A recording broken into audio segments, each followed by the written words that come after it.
Muchas gracias, doctor Mario Alonso Puig. Pueden, si quieren, hacerme llegar con esas tarjetitas preguntas para que las introduzcamos en el debate.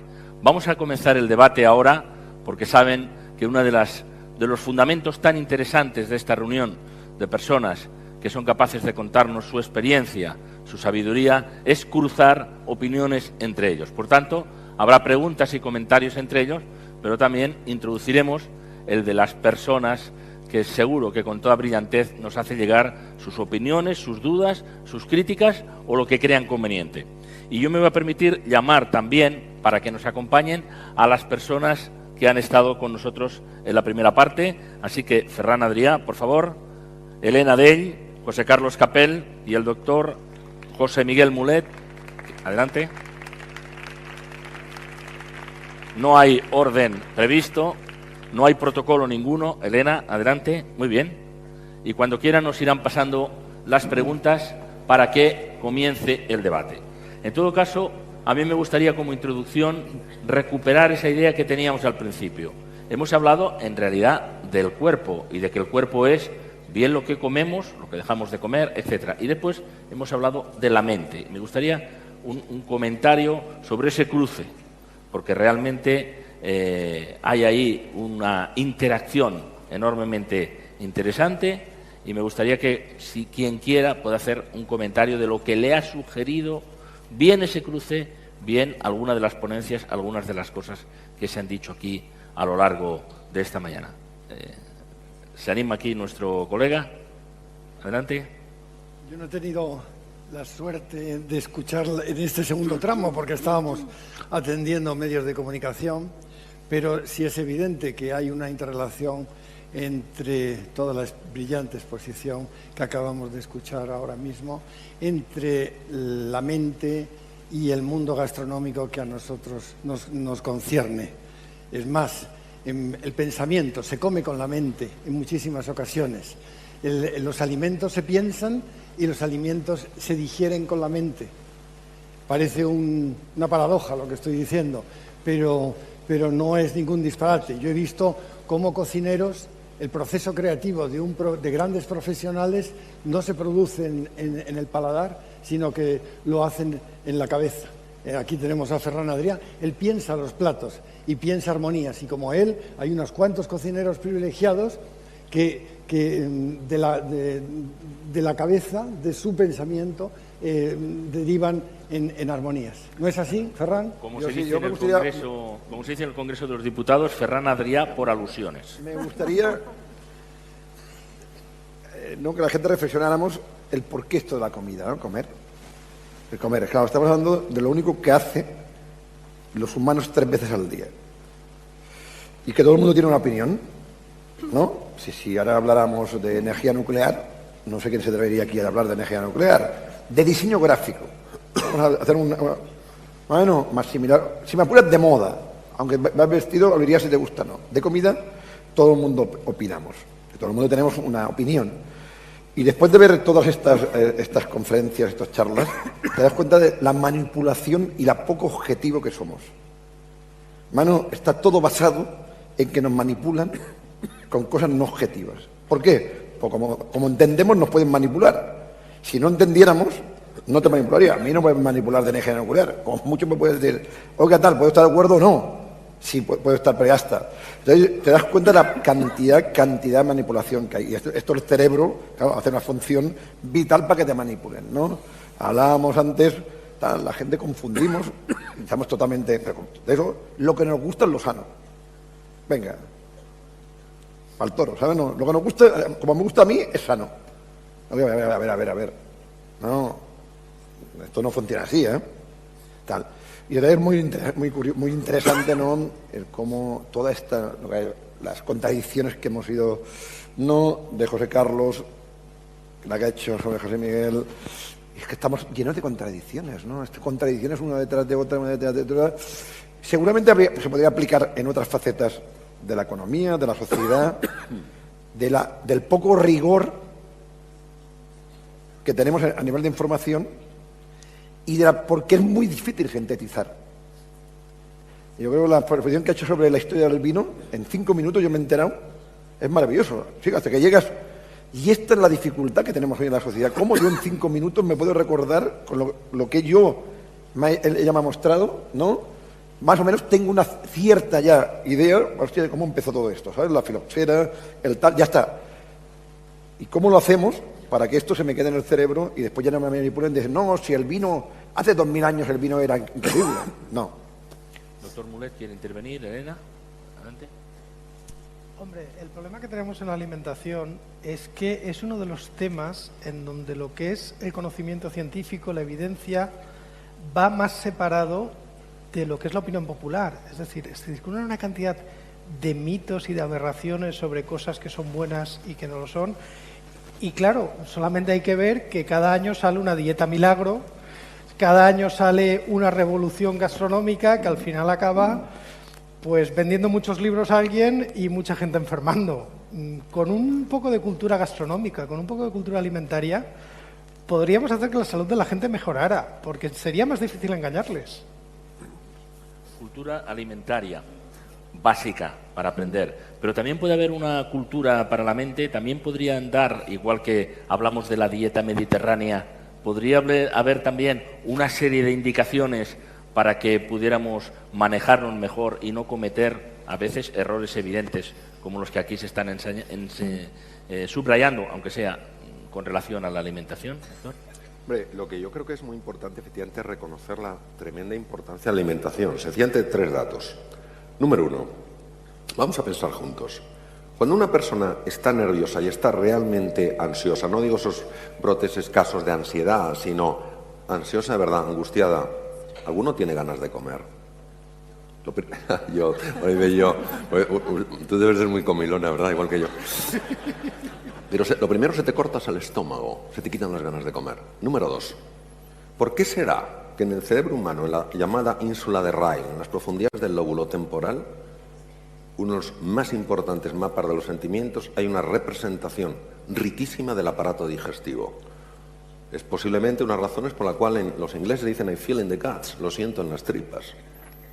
Es decir, la existencia de un segundo cerebro en el tubo digestivo ya es algo con tanta evidencia que ponernos a discutir puede ser esgrima mental, porque no tiene más que eso. Tercero, la hormona más importante, el neurotransmisor más importante para los estados de calma se llama la serotonina. ¿Por qué será que el tubo digestivo produce el 90% de la serotonina del cuerpo? ¿No os habéis dado cuenta que muchas personas, no cuando están envueltas en esa angustia profunda, sino en esa ansiedad, necesitan comer algo? ¿Por qué será que los cirujanos digestivos, lo primero que queremos es que al enfermo le alimenten por el tubo digestivo, por su vía natural, aunque le pongas nutrición parenteral con los mismos principios y con la misma calidad? Porque cuando se utiliza el tubo digestivo se estimula el sistema inmunitario que nos defiende frente a bacterias, virus y tumores. Yo no concibo el cerebro con toda la genialidad que tiene mirando el estómago diciendo, qué asco, lo que haces tú. Oh, aplastar la comida, segregar jugos. Yo, sin embargo, estoy creando obras de arte. Tú dile eso al estómago y el estómago te dice, me voy a inflamar un poquito, a ver qué tan bien piensas. O cuando miras con desprecio al colon, oh, ahí van los residuos. Pregúntale a una persona que lleva 2 semanas con estreñimiento qué tan bien piensa. Solo piensa en lavativas. Es lo único en lo que puede pensar. Por tanto, el tubo digestivo tiene una importancia excepcional en la vida. Y por eso yo celebro enormemente haber podido escuchar a casi todos los ponentes, que también estaba ahí, que tengamos aquí personas de tal relevancia en el tema digestivo, porque no podemos comer de cualquier forma, para nada. Adelante.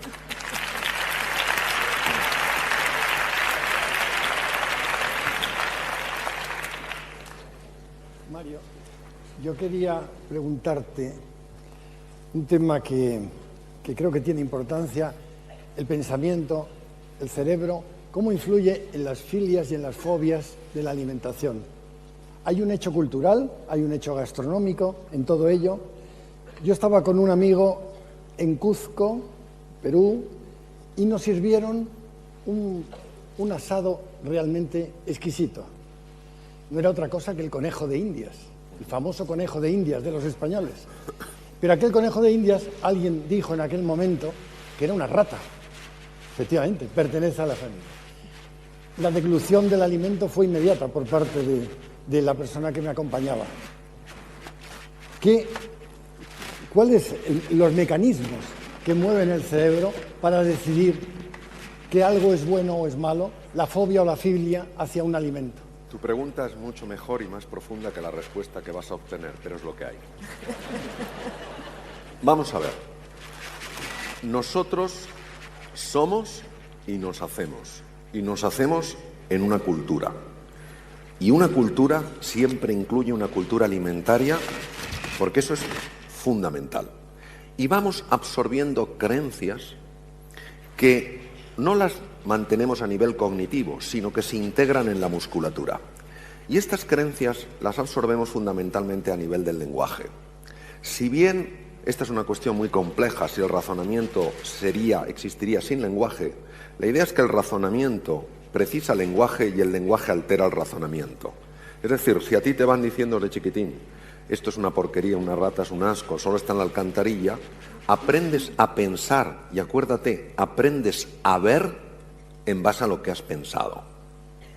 Es muy interesante porque personas que han estado, por ejemplo, en una situación de náufragos durante bastante tiempo y han cogido peces, han empezado a comerse partes del pez que ninguno de nosotros nos comeríamos. Su cerebro ha estado guiando de manera natural para buscar los recursos, los oligoelementos, las vitaminas, en lugares que nosotros despreciaríamos. Es decir, al final podemos distinguir los dos aspectos, pero no podemos separarlos. La cultura, la enseñanza, está tan integrada en nosotros que ya afecta a nuestra forma de ver y todos sabemos hasta qué punto, cómo ves tú los alimentos, afecta a las ganas que puedas tener de tomarlos o al rechazo que experimentes ante ellos. Doctor Mulet. Bueno, yo creo que eso se puede resumir en que a buen hambre no hay pan duro. Es decir, es una forma directa de por acortarlo un poco. Tenemos que pensar también que los alimentos son una manifestación cultural y muchas veces esas manifestaciones culturales vienen de aspectos económicos. Por ejemplo, las tribus del Amazonas comen insectos. ¿Por qué? Porque le pegan una patada a un tocón de madera podrido, salen larvas de 50.000 insectos y son muy nutritivas. Aquí, ¿por qué les tenemos asco? Porque los insectos los asociamos con comida en mal estado, con comida podrida. Y porque si nos tuviéramos que alimentar de ellos, tendríamos que pasar todo nuestro tiempo buscando. Nos sale más a cuenta criar un animal. Pero José Miguel, es que esto es mucho más fácil. No hay comida rara, hay gente rara. Bueno, es decir, uno coge una araña del Amazonas y no se la come ni en película, ¿sabes? Uy, y coge una centolla, uy, sí, ¿eh? Para Navidad, a todos aquí comiendo centollas, ¿sabes? No los que podáis. Bueno, a esto sí, la centolla sí, además es una maravilla la centolla, ¿sabes? No, pues es una araña, puñetero. O un caracol. ¿Lo has visto? ¿Alguien ha cogido una centolla y la ha mirado? ¿Tú miras la centolla? Pues una araña y fea. Bueno, claro, esto es una cuestión muy fácil. Y esto hay que comer con los ojos cerrados. Tú comes con los ojos cerrados, te vas a comer todo. Todo. Tú sabes eso que dices, ¿no? Que tienes más hambre que el que se comió el primer caracol. Lo que sí que es interesante, me gustaría que a la gente que te dice lo del pensamiento, mira, yo siempre digo que Japón, nosotros en Occidente, donde cocinamos con las manos, ¿no? Con el cerebro, y esto es una manera de cocinar, ¿no? Y comemos con las manos, comemos con los sentidos, con el cerebro, ¿no? Y Japón tiene una cosa que es diferente, que yo lo he explicado de una manera que seguramente científicamente no es correcta, pero que es el alma. Es decir, cocinan con el alma. En Japón, ¿qué es esto, no? Entonces, es una cosa que me es imposible explicar, porque seguramente tiene que tener un componente en el cerebro. Pero no es esto, es decir, no es el tener una racionalización que el cerebro tal, sino es otra cosa, ¿no? ¿Y esto qué sería esto? Dentro del mundo científico, ¿qué sería cocinar con el alma? Hombre, tú has estado muchísimas veces que yo en Japón, con lo cual tienes una opinión muchísimo más documentada que la mía. Yo tengo un inmenso respeto y admiración por el pueblo japonés, por su sensibilidad, por su cuidado del detalle. Yo creo que cuando se experimenta ese cocinar con el alma, es un cocinar posiblemente mucho más intuitivo, mucho más interior. Es el zen en la cocina. Espiritual, ¿no? Al final Sí, el concepto religioso, bueno, quien crea, ¿no? Cada uno que cree en su religión y tal, para mí es más parecido Claro. a esto que una racionalización del cerebro. Porque, Claro. claro, al final, cuando tú crees en una religión, sabes que hay una cierta... Claro. Tienes que creer en esto, no hay Claro. eso. Entonces, me da la sensación que cuando ellos, ¿no? Te dan un vaso de agua y tú dices, coño, esto es agua. Sí. ¿No? Y ellos no. No, exacto. Ellos no. Y entonces yo creo que ¿no? Pero esto está en el cerebro también. Ferran, ¿no? yo creo que Elsa, tú lo has explicado maravillosamente. Es decir, los 3 trabajadores que pican piedra hacen lo mismo, pero la calidad, la cualidad que ponen es diferente. Los 2 primeros están tal vez demasiado anclados en el mundo de la fisicalidad. La otra persona sencillamente está abierta a que haya otra dimensión. Y yo creo que eso tal vez sea lo Me gustaría incorporar el componente económico, como estamos en el momento actual, ¿no? Durísimo. No sé si lo he comentado antes, pero lo mejor hemos comentado con José Carlos. Desde Japón, cada día salen containers con productos de alimentación por 200 millones de euros. Por 365 días son 70.000 millones de euros de exportación de productos de alimentación. ¿Vale? No, cabres fuera del mundo.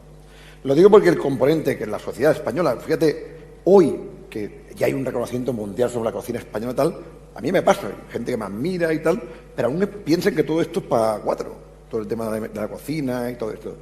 Tal. Para que veáis un poco la dimensión, 70 millones de euros, no sé si es la deuda que tenemos, ¿no? Ahora, anual, el déficit. ¿Vale? No, el déficit anual, fíjate lo que estamos hablando. Con José Carlos hablábamos que una idea que igual no pueden hacer.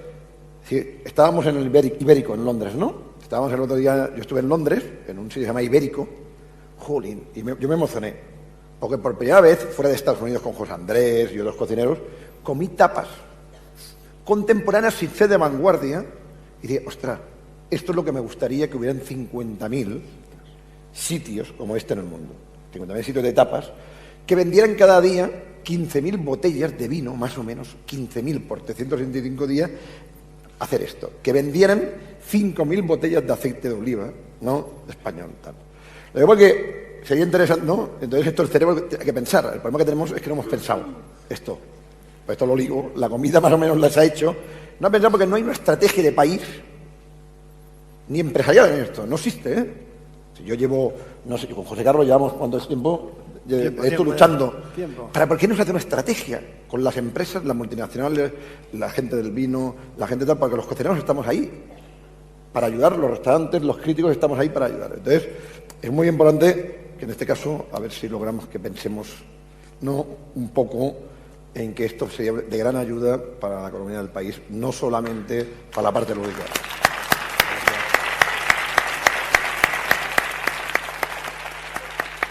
Una pregunta para Elsa Punset. Dice, me gustaría que me dijera, ¿cómo es posible averiguar tu motivación, tu reto en la vida, aquello por lo que te esforzarías? Lo firma Cristina, que es una seguidora. Es curioso, ¿no? Porque estamos hablando ahora de la relación entre cuerpo y mente, y es una relación de la que cada vez estamos descubriendo más. Lo que sabemos es que es total, ¿no? Ahora los neurocientíficos empiezan a hablar de que el cerebro no está solo aquí arriba, sino que está hasta el último trozo de piel del cuerpo.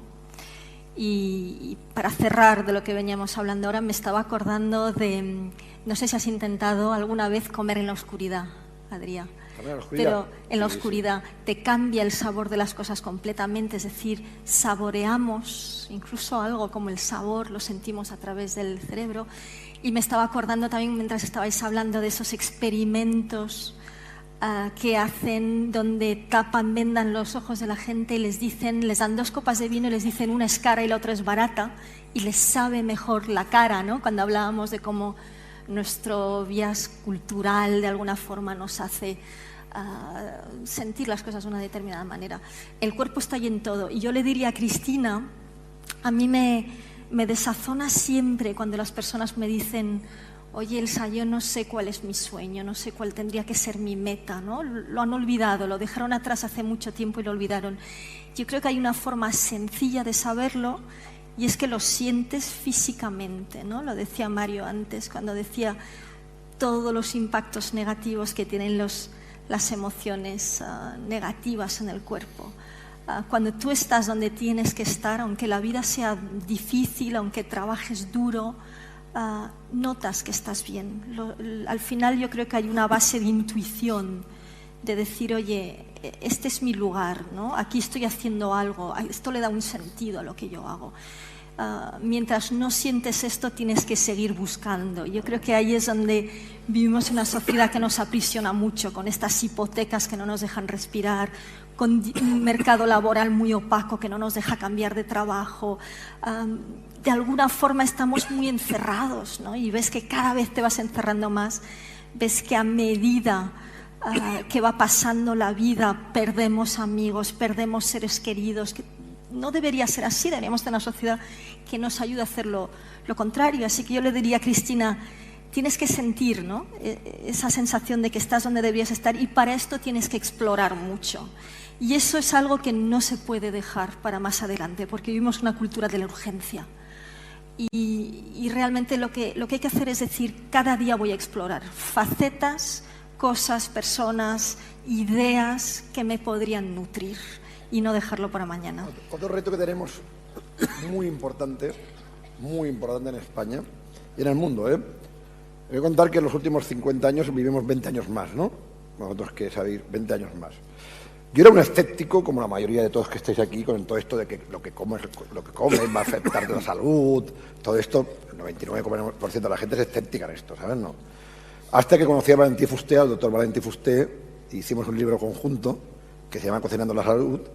Me di cuenta que más o menos tenía que estar presentada para presentar el libro. Tenía 20 kilos de sobrepeso. Estaba 20 kilos. Y entonces, lo que me dijo Ferran: las dietas no valen para nada. Esto es muy fácil. Es muy fácil. Es constancia, un cierto orden y todo esto. Y poco a poco lo fui entendiendo, ¿no? De la manera de explicarlo muy sencillo, si es importante, es radicalizando. Si tú tomas cianuro, lo metes por el cuerpo, te mata. Te mata, como sea la dosis, tal. Ves bajando el nivel, tal, es decir, y esto es lo que nos pasa. Y no tiene nada que ver, como ha explicado aquí el doctor, con lo ecológico, no ecológico, tal. No estamos hablando de esto. Si analizas, dos cosas importantísimas que hay son la sal y el azúcar. Bueno, son productos básicos que no hay tal, y esto para la salud es dinamita. Dinamita cuando está en exceso, ¿no? Entonces, no somos conscientes. Y esto solo hay una manera de hacerlo. Una, O sea, hemos gastado en los últimos 10 años miles de millones de euros, en la educación sobre esto. No se ha conseguido. Porque solo hay una manera, que es en los colegios. En que tu ADN, en tus hijos, en tus nietos de 5 o 6 años, igual como te enseñan a sumar y a restar, te enseñen esto que estamos hablando, esta conversación que estamos hablando, lo importante que va a ser para tu futuro, que vas a vivir 85 o 90 años, que como no te alimentes bien, vas a tener muchos problemas con la salud. Y esto no cuesta dinero hacerlo, es una voluntad política. Y este país, con los científicos que hay aquí, tenemos la mejor ciencia del mundo, lo prometo, en medicina, en el mundo científico, que yo conozca. Esto tal, la gastronomía, creo que es algo evidente. Empresas de alimentación muy importantes. Perfectamente este país, podría ser el país, ni Finlandia, que es el paradigma de la educación, lo hace. Y es una decisión que mañana digamos, de una manera transversal, cuando explicas historia, vamos a explicar la historia de México, de alimentación. Cuando expliques ciencia, tal, cuando expliques tal. Y estos son los retos, que se pueden conseguir aun cuando no hay mucho dinero. Michael, ¿quería intervenir? Michael, ¿quería intervenir? ¿No? Sí. I like food. I guess the connection for us would be to the extent that we've investigated diets as fads and myths, which ones work and which ones don't. The problem is they go through these cycles, every few years there's a new one. You should only eat meat. Bacon and fat is great. No, bacon and fat is terrible. You should only eat plants. No, too much plants is not good. And it just goes on like that. I've decided that diets work when you go on them because it's the going on them that's doing it, not the food itself. For the most part, it's being vigilant and paying attention to what you're eating. It's the paying attention part that's important, I think. That's what we've decided. Doctor Mulet, ¿quiere algún comentario? Elena, sobre lo que estamos hablando aquí. Sí, yo quería hacer un comentario al hilo de todo lo que estábamos hablando, sobre todo en la primera parte, y es que he llegado a una conclusión un tanto dolorosa para mí. No voy a conseguir nunca adelgazar. ¿Por qué? ¿Por qué? Muy fácil. ¿Cuál es mi máxima en la vida? Ha sido desde niña, desde que yo recuerdo tener uso de razón. Al final lo que yo pretendo es ser feliz, estar contenta todos y cada uno de los días y de los momentos de mi vida. Claro, unos días lo conseguiré, otros no. Unas horas lo conseguiré y otras no. Pero uno intenta solucionarlo como buenamente puede. Y es que un comentario del doctor me lo ha recordado. Porque la vida al final intentamos sumar, pequeños placeres. Y uno de ellos es enfrentarte a un plato que te gusta y comerlo. Enfrentarte a un vino que a ti te gusta, no digo que sea ni mejor ni peor, que sea tu favorito, y beberlo. Y cuando uno está nervioso, cuando está alterado, cuando está atacado, también come. Lo acabo de descubrir. ¿Por qué? Por la famosa serotonina que te tranquiliza. Entonces, si por una parte tienes esa aspiración, y es que tu único objetivo, no el único, pero sí el principal y el que debería ser principal, es ser feliz, estar risueño, estar contento, hay miles de cosas que te bombardean cada día que tienen el efecto contrario, te desazonan, te ponen tensa, te ponen nerviosa, te llevan a estados de ansiedad que para nada tú deseas, y cómo los aplacas. Por eso me ha hecho gracia cuando he escuchado a alguien, yo cuando estoy nerviosa como, es que a mí me pasa igual. Entonces digo, bueno, vamos a relativizar, vamos a intentar ver el aspecto positivo, pero es que muchas veces que no puedes, y entonces ¿qué haces? Comes, bebes, estás sumando un poquito de placer y lo que te tranquiliza por esta hormona que se genera. Así es que, mientras estábamos hablando, yo estaba pensando en lo mío, digo, ¿qué problema tengo? Va a ser imposible. Hay varias preguntas para Ferran Adrià sobre cómo adelgazar. Entonces yo no sé si eso lo sumamos a la infelicidad, por decirlo así. Es muy sencillo, ¿no? Es muy sencillo. Es un poco de constancia. Es que tú te levantas por la mañana, 20 minutos, te levantas la tele, te pones las noticias, hacer un poquito lo que hacías de pequeño, ¿sabes o no? Cuando eras de pequeño hacías la tabla, ¿no?, de gimnasia, 20 minutos. Yo me voy andando al trabajo. Bueno, tengo 35 minutos, me voy andando. Así, bueno, y además si tengo trabajo aprovecho y hago ¿no?, todas las llamadas mientras voy andando. Sí, porque llego y tal, al mediodía comer un poquito ligero y por la noche pues hacer la fiesta.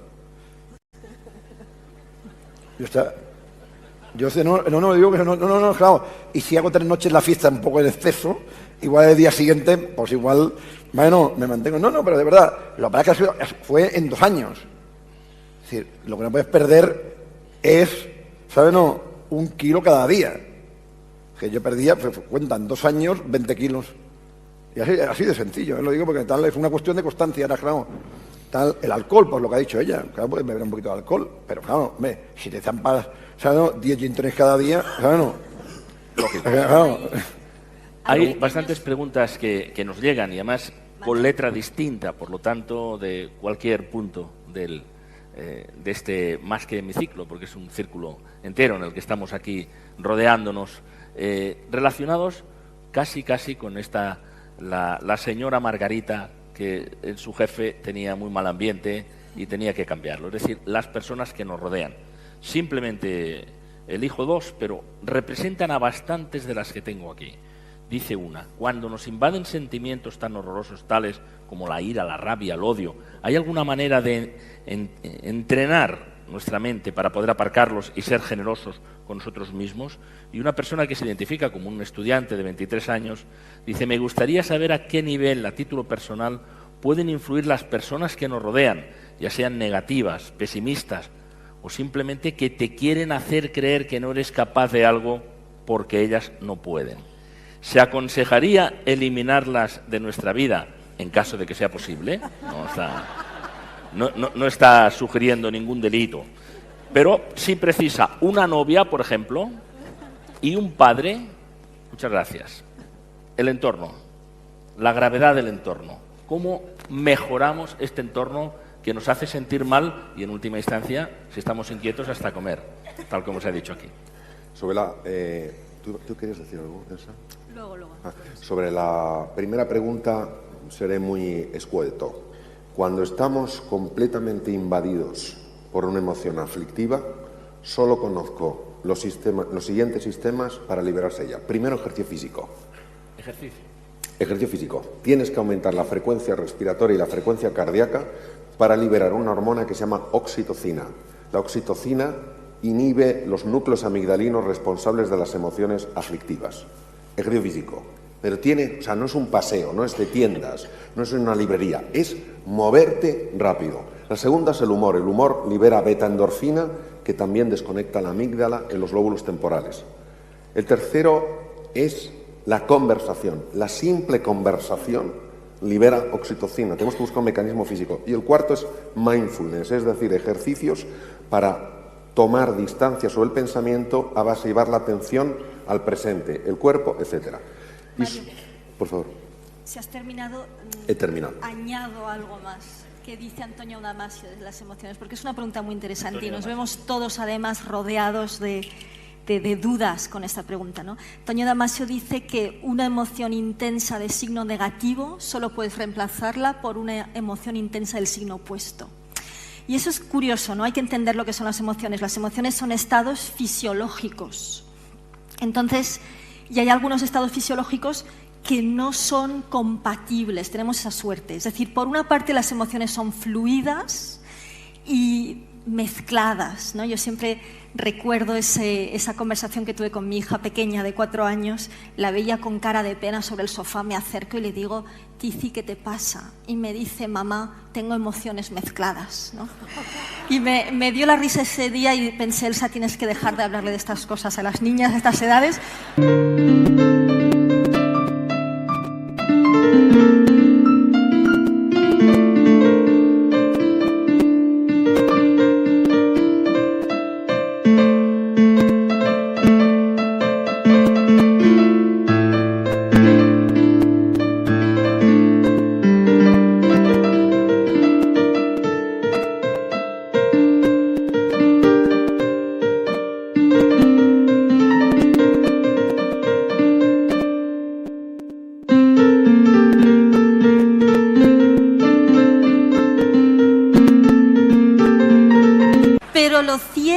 Es que los humanos, al contrario de los demás animales, ¿no?, tenemos tendencia a muchas emociones mezcladas, excepto si son intensas. Así que si tú estás intensamente triste, si tú realmente generas, como decía Mario, actividades como la risa o el ejercicio físico que cambian, que de alguna forma sacan tu atención de esta generación de componente, la componente química, ¿no?, de la emoción, y te dedicas a hacer otra cosa, te fuerzas, y a veces nos cuesta mucho porque nos dejamos atrapar por las emociones negativas, pues es forzarte durante un rato a dejarlo.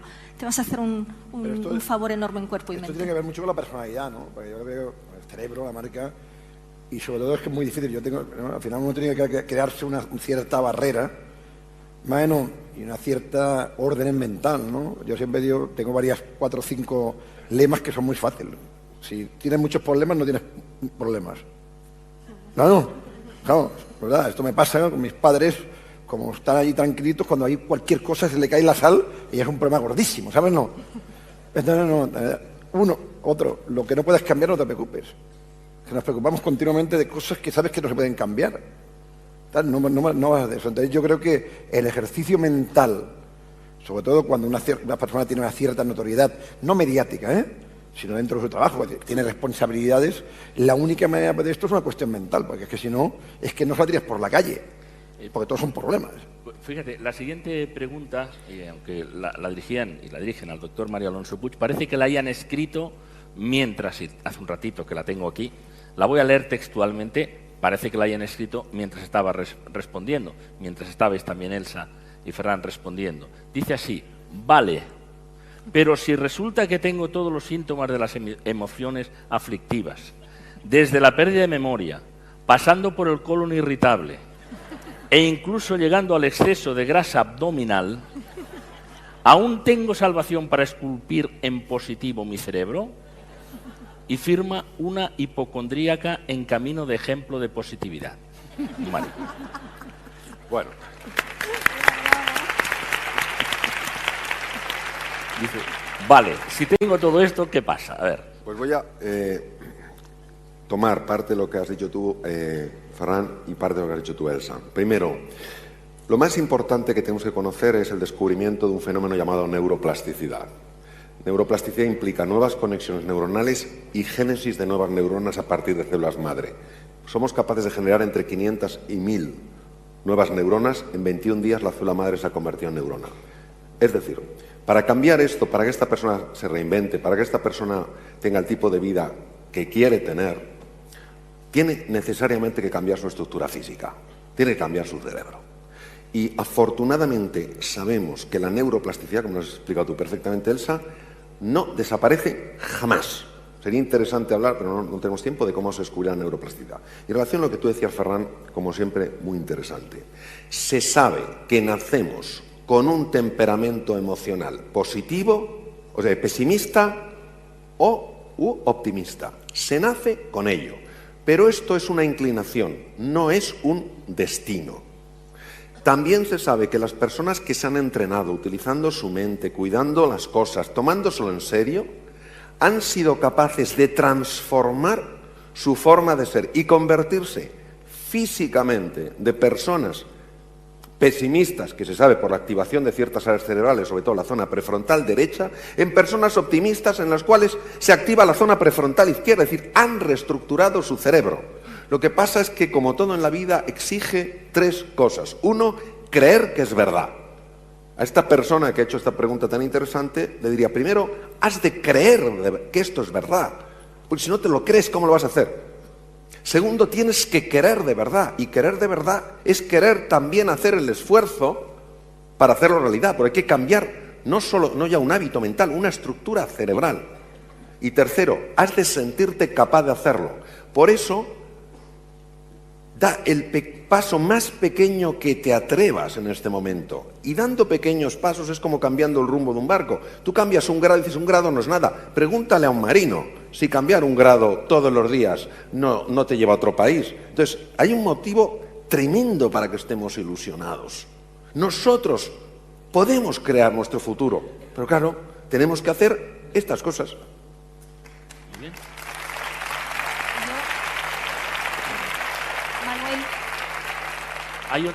Hay otro grupo de preguntas que están relacionadas, y mi función es también ordenarlas, con la preocupación, por ejemplo, del hambre en el mundo, con la falta de distribución, con los problemas de distribución. Como se ha dicho aquí, no falta alimentos en el mundo, pero los problemas para que haya esos 800 millones de personas que comen mal o no pueden comer, se ha dicho, dice la pregunta...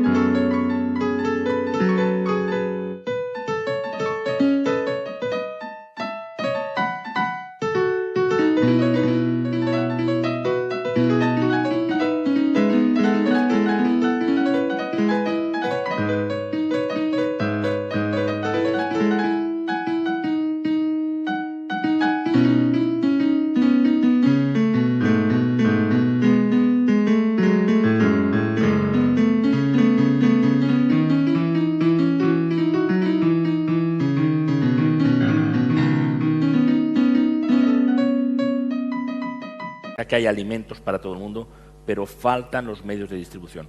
¿Cuál sería el primer paso para avanzar hacia la solución de esta situación?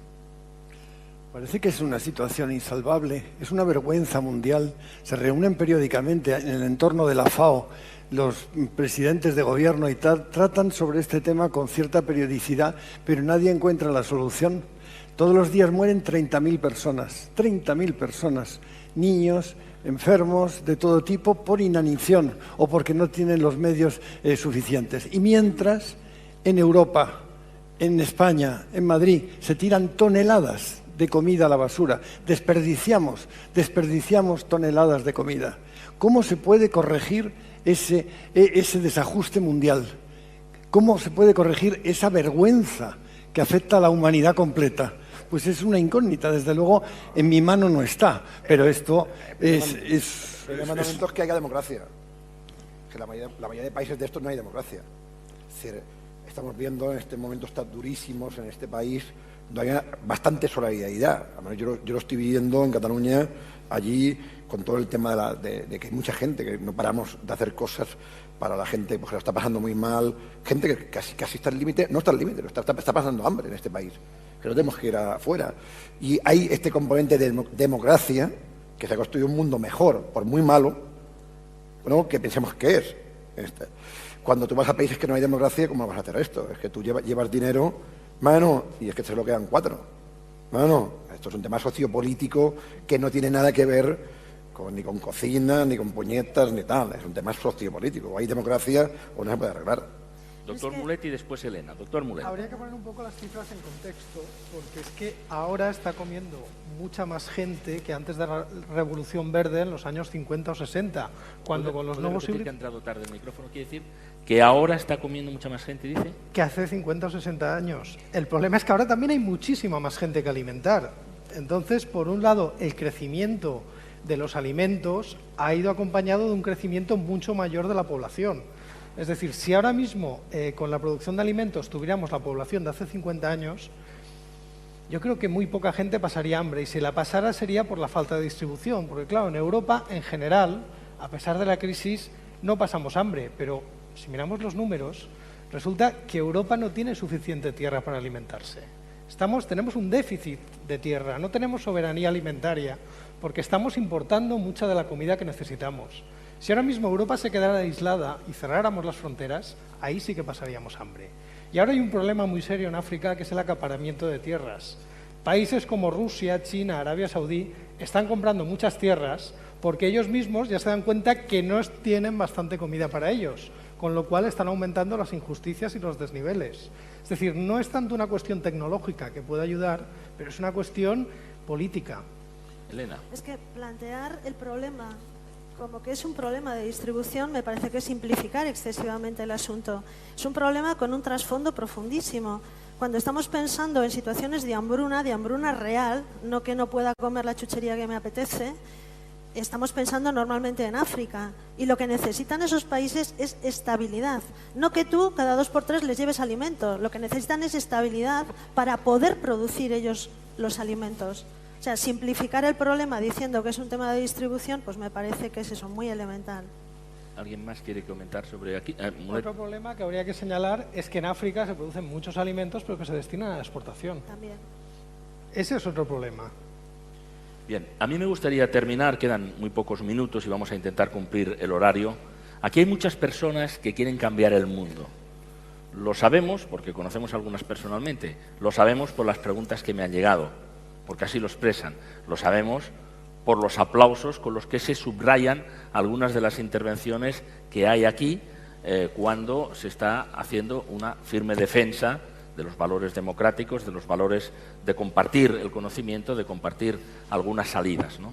Pero hay algunas personas, entre ellas, y probablemente es la que corresponde a esta pregunta, personas que quieren cambiar el mundo, que lo explicitan así, pero hablan de esa dificultad del entorno no para vivir mal, sino porque el resto les está cerrando la posibilidad de que ellos estén haciendo ese trabajo positivo para cambiar el mundo. Soy una persona, dice, que tiene como meta cambiar el mundo. Sé que suena muy pomposo, pero moriré feliz si he hecho a lo largo de mi vida algo para cambiarlo. Está claro que a través de proyectos para que sea posible. Me considero atrevida y que me esfuerzo sobre todo en las cosas que creo que valen la pena. Pero hay una negatividad general. Me gustaría saber qué diría a esas personas que no creen en mí y tratan de desmotivarme y se empeñan en que baje el listón. También hay, es verdad, un cerco a estas personas. Va dirigida a Elsa, pero pueden intervenir todos.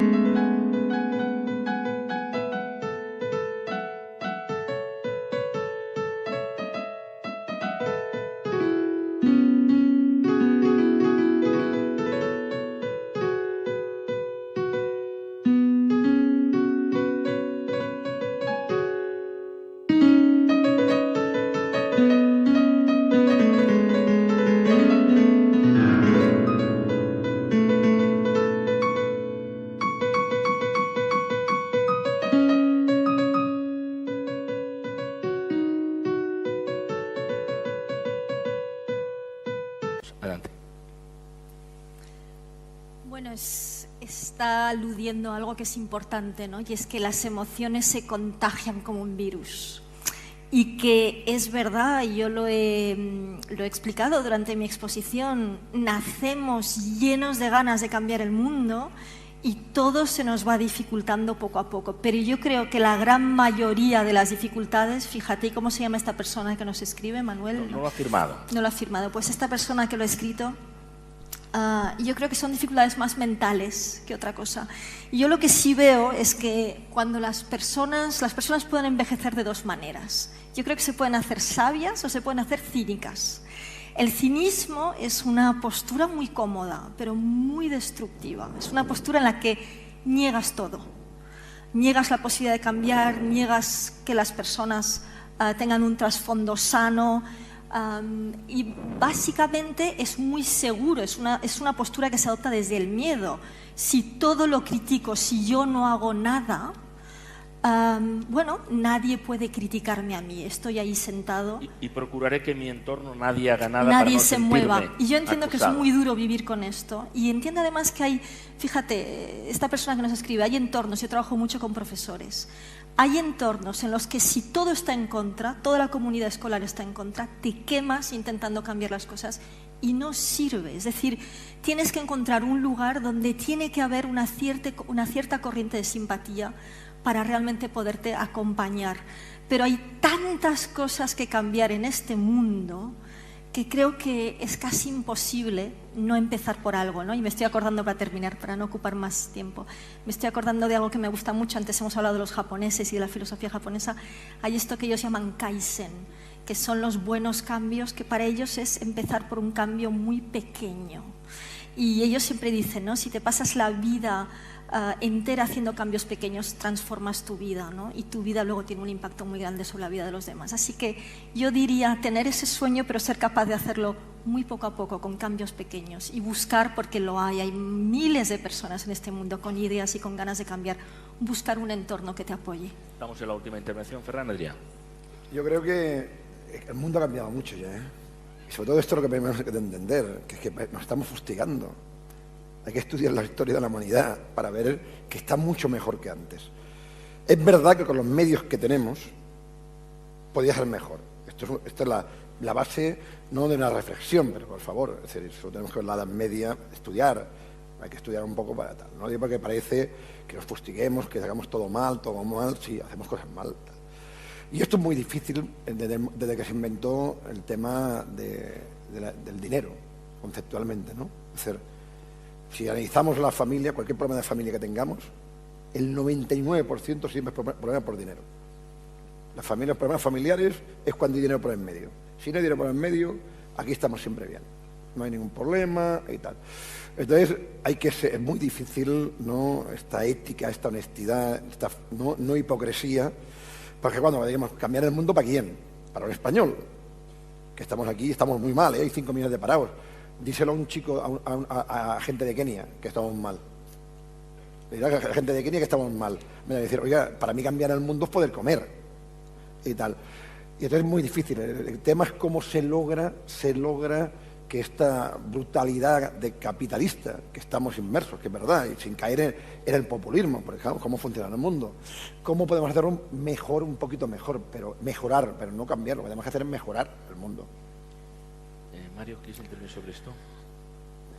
Yo diría lo siguiente. Creo que nosotros no podemos cambiar a nadie, por más que lo intentemos, y nos empeñamos en ello constantemente. Solo nos podemos cambiar a nosotros mismos.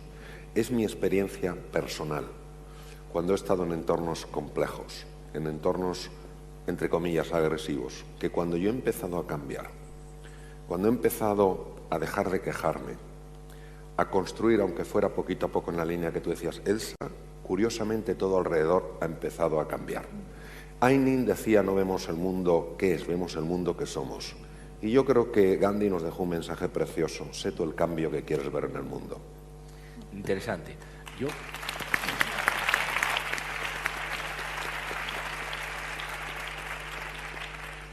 Debemos ir concluyendo, y yo, si me permiten, le voy a pasar algunas, aunque no podamos hacer aquí físicamente estas preguntas, repartiré las preguntas, hay bastantes para Elsa, para el doctor Mario Alonso Puig, también para Ferran Adrià, para el resto de los ponentes, para que ellos a través de sus medios habituales o sus blogs o sus comentarios puedan introducirla, ¿no? Pero quizá una pregunta final, por si alguien quiere responderla, dice, sugerencias, por favor, de los ponentes en relación a una España 2.0 más positiva, más emprendedora y con más visión de futuro. Yo creo que, independientemente de que es verdad que todo es relativo, Ferran, pero es por esta negatividad que nos invade y que nos impide construir, aunque sea a partir de pequeños cambios, a partir de nuestro pequeño entorno, pero hay cosas que probablemente se pueden hacer. Y hay otras relacionadas también, y esto está, digamos, rodeando a esta pregunta, de que los sistemas habituales, por el sistema político que existe, etcétera, no encontramos la salida. ¿Hay alguna sugerencia? ¿Qué podríamos hacer? Preguntan a los ponentes, para encontrar una España más positiva, emprendedora y con visión del futuro. Adelante, Mario. Aparcar los intereses particulares y buscar un ideal común. Sí, de claro. Yo creo que este país tiene lo más difícil que hace falta para hacer esto, que es talento. Talento hay. Lo que está fallando es el modelo y el compromiso de la gente que tiene medios, cuando digo medios de todos los niveles, con la sociedad. No hay un compromiso. Aquí todos los achacamos a la administración, que sí, que está haciendo cosas que se tienen que mejorar mucho.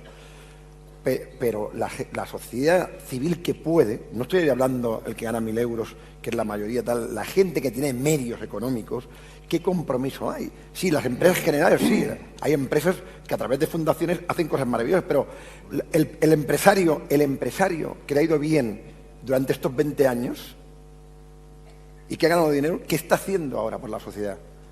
Y este es el compromiso que tenemos que tener. Doctor Mulet. Bueno, si tenemos talento, está claro que es lo que falta, invertir en talento. Es decir, hemos visto como en época de crisis hemos recortado drásticamente el presupuesto para ciencia, cuando otros países lo han hecho justamente al revés. Eso es cavarnos nuestra propia tumba.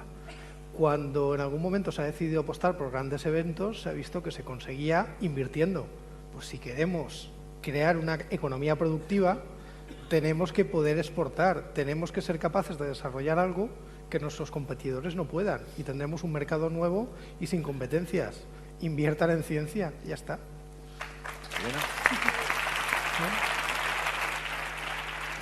Hay una palabra que creo que tenemos muy olvidada, sobre todo en las épocas de bonanza, que es generosidad.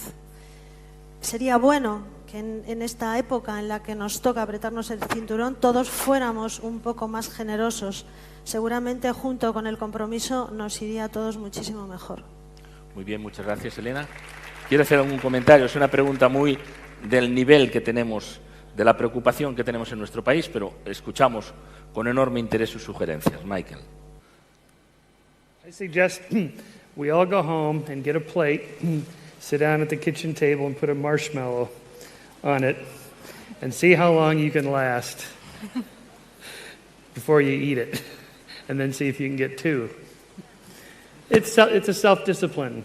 It's all self-discipline, and it starts with each of us individually, just having to make a little bit of difference in the world, just one tiny little step.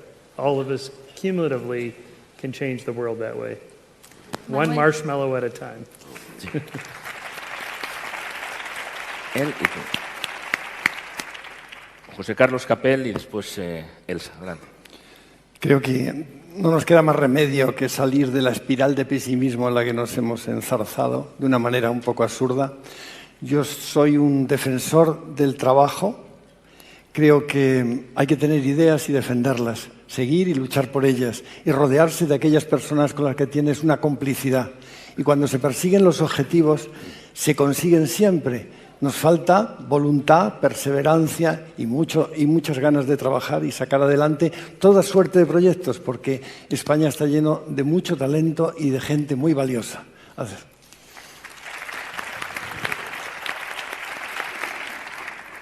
Yo solo quería apuntar una cosa, ¿no? Que estamos ya funcionando, yo creo todos en general, gracias a estos medios de comunicación que nos permiten conocer tantas ideas distintas. Estamos funcionando con ideas del siglo XXI, pero yo creo que estamos funcionando todavía con instituciones y estructuras del siglo XX, muy jerarquizadas, que tienden a no dejarnos hacer todo lo que podríamos estar haciendo. Pensemos que venimos de un siglo XX que se ha fijado sobre todo en la supervivencia física de las personas.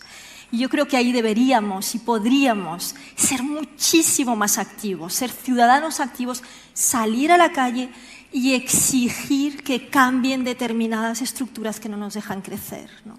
Y eso yo creo que sería importante. Muy bien. Muchas gracias. Gracias a Elsa, gracias a todas las personas que han intervenido aquí y a ustedes que han intervenido desde aquí, a través de sus preguntas, a través de sus aplausos, a través de sus comentarios, que continuaremos. Yo creo que aquí en esta ronda han salido palabras importantes a tener presentes. Solidaridad, generosidad, talento, compromiso, trabajo.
Gracias.